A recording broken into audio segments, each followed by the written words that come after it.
देख रहे हैं काफी सालों में डिप्रेशन के केसेस बढ़ रहे हैं, that is also in younger generation. Yes अब स्टूडेंट्स को नॉर्मली कोई ऐसा स्ट्रेस होता नहीं है, उनका काम है पढ़ाई करना, उन पे ना कोई जिम्मेदारी है, ना फैमिली की, ना देश की, या ऐसी कोई जिम्मेदारी, सिर्फ पढ़ना है। फिर भी हम देखते हैं मैक्सिमम डिप्रेशन के स्टूडेंट्स में देखते हैं। डिप्रेशन क्यों होता है? So my brush with depression started with my mother's death, और वो एक ग्रीफ पीरियड था because I was very young and I was very attach to my mother. जो लंबा grief period has become depression वो मुझे पता नहीं चला, it become clinical depression. I started feeling कि हाँ I am in depression because I am always thinking negative and always going there all this things. सो मुझे समझ में आ रहा था कि ये कुछ है, but that time in 2008 nobody in the society was talking about depression. कोई अगर मैं किसी को बोल भी दूंगा ना तो वो कहेगा अरे ये तो ज्यादा सोचता है। The doctor level were not able to, जो स्टिग्मा था ना उसको हटा नहीं पा रहे थे वो लोग, even though they are from their zone, अपनी डोमेन की बात कर रहे हो ना, बट वो सब लोगों का ऐसा ही था कि हम you are thinking too much.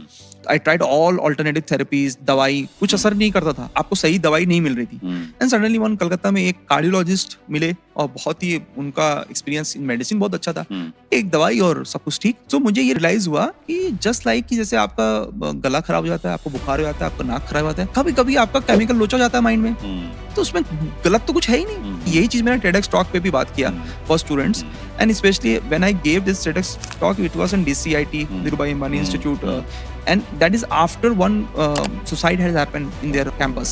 Just after that बहुत लोगों से बात किया, बच्चों से बात किया, तो स्ट्रेस होता है and everything happens। वो सारी चीजें ठीक हो सकती हैं if you find the right doctor or right medicine। ऐसा कुछ भी नहीं है, it's a very doable thing। But आजकल जो डिप्रेशन हो रहा है, it is part of more part of a social change that has happened. एक तो अवेयरनेस ज्यादा हो गई है, कोई आदमी 3 महीने 6 महीने अगर ग्रीफ में है बिकॉज ऑफ द समथिंग, लोग तुरंत इसको एक्सक्राइब कर देंगे to be depression. Even that person also feel अगर मैं तो डिप्रेशन में हूँ। तो एक तो अवेयरनेस है जो कि अच्छी होती है, बट उसको अभी थोड़ा सा नेगेटिव कनोटेशन भी है कि लोग ग्रीफ को भी डिप्रेशन मान लेते हैं। Do you think overthinking is also one of the reason? नहीं, ओवरथिंकिंग मैंने कहा ना, अगेन वही बात होगी, आप ज्यादा सोच रहे हो। तो ओवरथिंकिंग कुछ नहीं है, ओवरथिंकिंग होता तो आदमी समझदार होता।